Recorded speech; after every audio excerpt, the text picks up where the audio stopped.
الصلاة والسلام على سيد الأنبياء والمرسلين وعلى آله الطاهرين المطهرين. أما بعد، فقد قال النبي صلى الله عليه وسلم: يوشك أن يأتي على الناس زمان لا يبقى من الإسلام إلا اسمه ولا يبقى من القرآن إلا رسمه، مساجدهم عامرة وهي خراب من الهدى، أو كما قال رسول الله صلى الله عليه وسلم. محترم صدر جلسہ، حضرات علماء کرام اور دور دراز سے آئے ہوئے ہمارے محترم بزرگوں،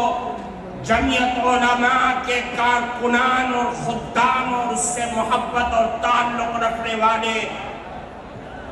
میرے عزیز دوستو، آج کا یہ صوبائی اجلاس جمعیت علماء بہار کا، جس میں اصلاح معاشرہ کے سلسلے میں آپ حضرات کو وہ پیغام دیا جا رہا ہے جو پیغام جمعیت علماء کی ریڑھ کی ہڈی کی حیثیت رکھتا ہے. میرے عزیز دوستو،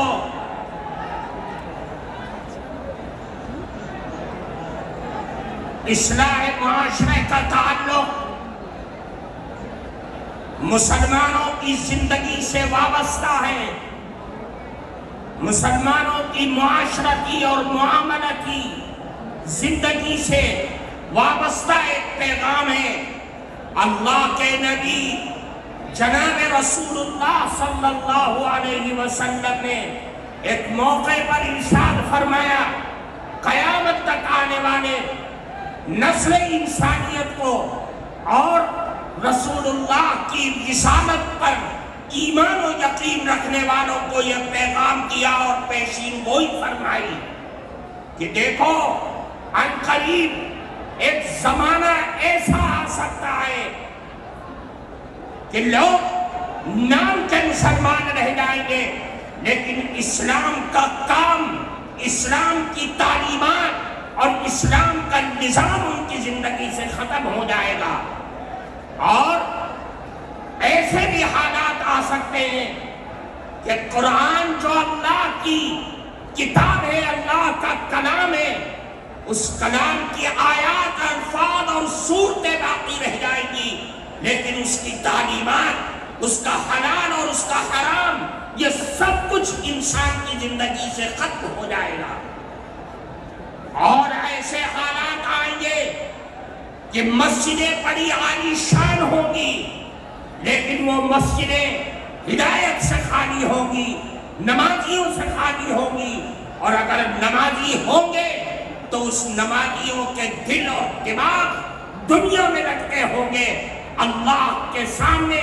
خشوع اور خضوع کے ساتھ عبادت کرنے والے لوگ دنیا سے ختم ہو جائیں گے. میرے بھائیوں، میں آج اصلاح معاشرہ کے نام پر یہ پیغام جناب رسول اللہ صلی اللہ علیہ وسلم کا آپ کو دے کر کے یہ بتلانا چاہتا ہوں کہ اللہ کے نبی نے فرمایا کہ دیکھو، ایسے حالات مت پیدا ہونے دینا، ایسے حالات کو جنم ہونے مت دینا کہ آپ کے درمیان سے اسلام کی تعلیم ختم ہو جائے، قرآن کے الفاظ باقی رہ جائیں اور اس کی تعلیمات تمہاری زندگیوں سے ختم ہو جائے. یاد رکھو، آج جن حالات میں ہم جی رہے ہیں، جن حالات میں ہم سانس لے رہے ہیں، دنیا جو ہمارے سماج اور معاشرے کو تباہ و برباد کرنے پر لگی ہوئی ہے، اس کے لیے ضروری ہے کہ ہم دنیا والوں سے یہ بتلا دیں کہ جتنا تم ہمیں ستاؤ گے، جتنا تم ہمیں آزماؤ گے، ہماری قوت ارادی کو اور حوصلوں کو ختم کرنے کی کوشش کرو گے، ہم رسول اللہ کی تعلیمات، رسول اللہ کے دین سے فکر ہی وابستہ کر کے تم کو دکھلا دیں گے. اور دنیا والوں کو یہ بتلا دو کہ رسول اللہ کی شان میں تم گستاخی کرو یا قرآن کے آیات کی تم بے حرمتی کرو. ہم خباب اور خبیب کے وارث ہیں,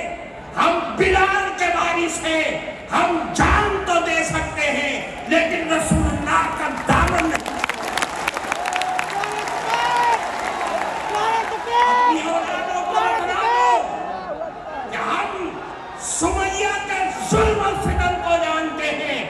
اس نے اپنی جان دے دی کفار مکہ کی برچھوں کی نوک پر. ہم سب کچھ جانتے ہیں, ہم اس سمیہ کے وارث ہیں جو جان تو دے دیں گے لیکن رسول اللہ کی تعلیم کو اپنی زندگی سے ختم نہیں کریں گے. ہم کیچڑ اچھالو, اللہ کی کتاب پر کیچڑ اچھالو, رسول اللہ کی ذات پر کیچڑ اچھالو. یاد رکھو میرے آقا چاند اور سورج ہے, تم تھوکو گے چاند پر تو تمہارا ہی منہ کالا ہوگا. میرے عزیز دوستو,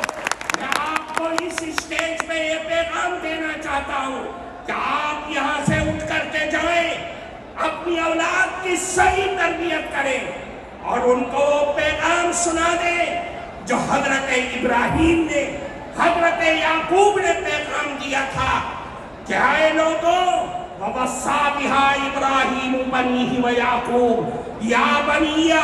إِنَّ اللَّهَ اصْطَفَىٰ لَكُمُ الدِّينَ فَلَا تَمُوتُنَّ إِلَّا وَأَنْتُمْ مُسْلِمُونَ. اے لوگوں, تمہارے لیے اللہ نے دین کو چن لیا ہے, دین اسلام کو چن لیا ہے. تم مر تو جانا لیکن دین اسلام کا دامن نہ چھوڑ دینا. اس اسٹیج سے خیر سگالی کے طور پر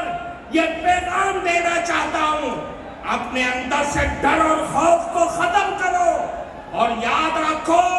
مسلمان کے دونوں ہاتھوں میں لڈو ہے. وہ جیے گا دین اسلام کے ساتھ جیے گا تو غازی بن کر کے جیے گا, اور اگر مرے گا دین اسلام پر تو شہید ہو کر کے مرے گا.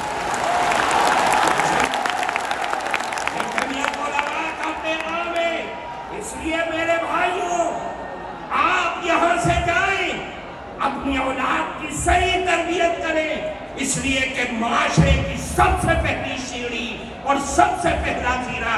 اپنی اولاد کی صحیح تربیت کرنا ہے. اس لیے میرے بھائی, میں آج اس مبارک اسٹیج سے اس مبارک خداموں کے سامنے ہم آپ کو یہی پیغام دینا چاہتے ہیں کہ کسی کی حرکتوں سے اپنے دل میں ملال مت پیدا کریے, بلکہ آپ یہ کہیے کہ ہم رسول اللہ کے غلام ہیں اور ان کی غلامی پر مرنا ہماری زندگی کا